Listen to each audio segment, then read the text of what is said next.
In an era where technological advancements are continuously pushing the boundaries of what's possible, it's intriguing to find that commercial airliners are actually flying slower than they did several decades ago. This phenomenon, at first glance, seems counterintuitive. Shouldn't modern advancements in aviation technology translate to faster travel times? The reality, however, is shaped by a confluence of economic, environmental, and operational factors. The golden age of speed. Back in the 1950s and 1960s, the aviation industry was in its golden age. Airlines operated under the premise that speed was one of the primary selling points for air travel. This led to the development and operation of aircraft like the Boeing 707 and the Douglas DC-8, which significantly reduced travel times across continents.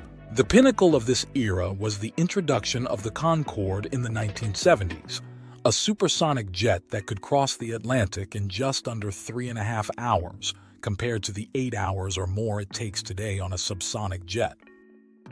The shift towards efficiency. However, the oil crisis of the 1970s changed the aviation landscape dramatically. Fuel costs soared, making the operation of fast, fuel-guzzling jets economically unsustainable.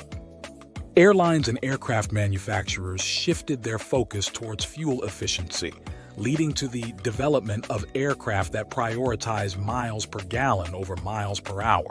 This shift has had a profound impact on flight times. For example, a flight from New York to Los Angeles in the early 1960s on board a Boeing 707 took about 5 hours. Today, the same route on a modern aircraft like the Boeing 737 or Airbus A320 typically takes about 6 to 6.5 hours.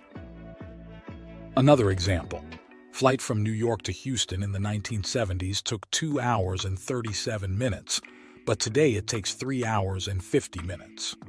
Similarly, transatlantic flights have also seen an increase in duration. A New York to London flight that might have taken less than 6 hours in the past now averages over 7 hours. Economic and environmental considerations. Flying slower has proven to be significantly more fuel efficient. By reducing an aircraft's speed by just 10%, airlines can achieve up to a 5 to 7% reduction in fuel consumption. In an industry where profit margins are thin and fuel costs represent a significant portion of operational expenses, such savings are substantial. Moreover, the aviation industry is under increasing pressure to reduce its carbon footprint. Flying slower reduces the amount of fuel burned, thereby decreasing the aircraft's emissions. This aligns with global efforts to combat climate change and makes economic sense for airlines in regions where carbon emissions are taxed. Passenger experience and operational flexibility. The emphasis on speed has also shifted due to changes in passenger expectations and airline operations. With the advent of in-flight entertainment, Wi-Fi, and more comfortable seating options, airlines have found that passengers are more amenable to slightly longer flights if the overall experience is enjoyable.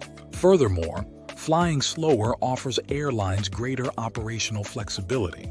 It allows for better scheduling, reduced need for holding patterns, and more efficient use of airspace, especially in congested areas like Europe and the United States East Coast. Conclusion.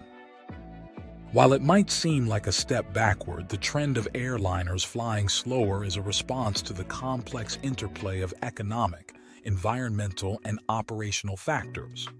In today's world, efficiency, sustainability, and passenger comfort often take precedence over sheer speed. As the aviation industry continues to evolve, it's clear that the future of air travel is not just about how fast we can go, but how smartly we can get there.